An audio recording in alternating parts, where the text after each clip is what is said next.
bienvenue sur les interviews de la prévention proposées par la Mutualité française Bretagne.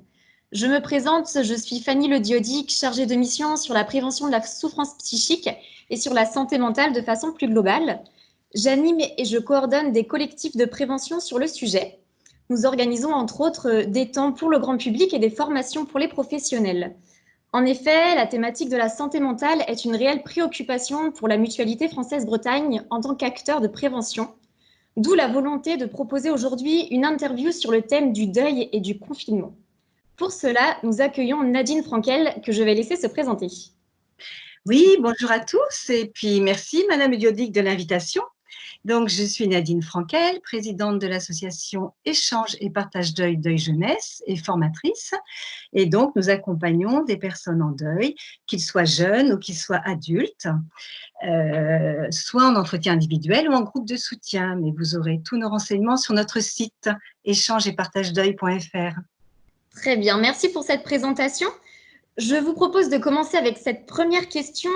Comment le deuil a pu être vécu pendant le confinement ? Eh bien, en tout cas, c'est quand même une première. Ça a été long, ce confinement. Et effectivement, ça a rendu peut-être certainement plus compliqué les obsèques qui n'ont pas pu se dérouler comme à l'habitude, avec un nombre, dans cette fois, voilà, restreint de personnes. Il y a eu une impossibilité pour les proches de se rassembler en nombre et de traverser le pays, en tout cas, pour venir y assister. Donc, cette cérémonie qui est un moment indispensable dans le processus de deuil, donc avec son absence là immédiate, ça pourrait en compliquer un petit peu le déroulé, mais ça ne va pas empêcher le processus de deuil. Ça, je tiens vraiment à le dire de suite. C'est une situation particulière, mais qui va quand même pouvoir, il va y avoir un deuil qui va se faire en tenant compte de ces particularités. Les particularités étant vraiment l'absence de contact physique pour se réconforter, on va être moins entouré, il y a eu moins de monde présent, un deuil dans l'isolement en fait, donc privé de rituels habituels en tout cas. On n'a pas pu voir les corps, des fois on n'a pas pu accompagner comme on aurait voulu. Ce qui a pu engendrer d'ailleurs une colère, peut-être de ne pas avoir pu faire autrement, même si ça ne dépendait pas des personnes. Mais ça a pu être difficile à vivre et ça va être normal de ressentir toutes ces émotions de colère et peut-être de culpabilité aussi, parce que de ne pas avoir pu dire les derniers mots, de ne pas avoir pu partager avec les personnes ce qu'on a envie de dire, surtout quand on s'attend en tout cas au décès, parce qu'il y a eu des décès brutaux, comme dans la vie toujours, et des décès qu'on attendait, et il n'y a pas toujours eu la possibilité de dire les au revoir. Des impacts un peu plus forts de ces émotions qui n'ont pas toujours pu être partagées en tout cas. Je vous remercie pour ces informations. Je pense à une autre question. Les personnes qui étaient déjà endeuillées avant le confinement, comment ont-elles pu vivre cette période ? Chaque histoire est unique, chaque deuil est unique. Ce qu'on peut constater néanmoins, c'est que pour les personnes qui étaient déjà endeuillées, par exemple celles qu'on suivait, elles avaient là, pendant ce confinement, elles n'ont plus eu accès, en tout cas, à ce qui leur faisait du bien. Elles n'ont pas pu se saisir de ces outils-là qui étaient importants pour elles dans ce cheminement du deuil. Donc, ça a pu en tout cas rajouter quand même du stress, c'est important, dans une période qui était quand même déjà stressante aussi au niveau national. On s'en est vraiment aussi rendu compte pour les adolescents, parce que nous accompagnons les enfants, les adolescents confinés avec les parents et coupés des jeunes, enfin des copains, parce que c'est vraiment un temps important pour eux, les copains. Bon, on a pu, moi j'ai vraiment remarqué dans les Zooms que j'ai fait avec les jeunes que ils avaient plus besoin de parler de leur peine, de leur deuil. En tout cas, ils étaient plus confrontés à ce deuil encore dans ce confinement. Par contre, c'est sûr que le deuil et la proximité là, entre les personnes, ça a pu être dérangeant et plus lourd. Il y a peu d'intimité pour vivre ces émotions.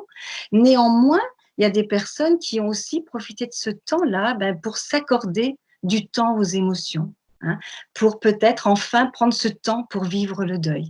On a vraiment entendu aussi ces éléments-là importants. Et ce qu'on peut noter, en tout cas, et ce qui est rassurant vraiment, et que je pense qu'il faut que chacun ait en tête, c'est que entouré avec le téléphone, avec tout ça, néanmoins, les personnes, ils ont utilisé les ressources. Et en fait, même en deuil, on a des ressources. Ça, Mmh. c'est important à noter. D'accord, merci. Et enfin, que pouvons-nous faire quand nous avons été endeuillés pendant le confinement? Qu'est-ce qu'on peut mettre en place aujourd'hui? Alors, c'est vrai que le confinement a fait que les rituels n'ont pas été ceux qui étaient avant, hein. Donc on sait que le deuil va commencer à la mort, hein, et donc ça va être enchaîné avec des rituels qui sont mis en place par les humains depuis des millénaires. Donc ça veut en dire, ça va dire l'importance de ces rituels, hein. Hem, donc ne pas avoir assisté, pour les personnes, il y a eu quelques personnes qui étaient aux obsèques, un nombre minimum. Pour les autres qui n'y étaient pas, mais qui sont néanmoins endeuillés, hein, ça, voilà. En tout cas, savoir que ça ne va pas bloquer le processus, hein. Donc, il va être nécessaire, tant au niveau familial que sociétal, de faire des rituels pour rendre hommage, pour parler du mort, pour pour échanger et puis raconter l'histoire. Donc, il va falloir déplacer en fait les rituels, et il va falloir créer, hein. Il va falloir inventer des nouvelles choses. Il va, il va falloir aller dans la création. On a vu dans le confinement combien déjà, pour les enterrements qui ont pu avoir lieu, il y a eu des fois des vidéos, il y a eu des WhatsApp, enfin il y a eu des choses comme ça. Il y a eu plein de gens qui ont eu beaucoup d'imagination, il va falloir le continuer. Donc, créer, en tout cas, sans doute, ça va être important, des rassemblements. On va l'appeler rituel, on va l'appeler hommage, on va l'appeler cérémonie, peu importe. Il va falloir que chacun fasse avec ce qu'il habite, et prendre le temps, justement, puisque ça va être un petit peu distancié en fait de l'enterrement, hein, s'il a eu lieu. Il n'a pas toujours eu lieu, mais quand il a eu lieu, prendre le temps de faire moi je vais dire le mot hommage, hein, mais peu importe, un hommage qui va correspondre en fait à ce défunt, à la famille, peut-être y impliquer plus de monde, y impliquer des enfants un peu plus, leur donner la place, prendre du temps en fait, hein, pour préparer. Et et en tout cas, prendre ce temps-là, pour parler de ce bel héritage aussi. Peut-être que le mot pourra déjà venir, en tout cas, de la vie avec le défunt. Et en tout cas, ça va être important, hein, cette cérémonie, pour réunir les proches et honorer la mémoire. C'est vraiment ça qui va être important. Puis partager aussi la fin de vie, enfin tout ce qui pourra se dire là va être vraiment important.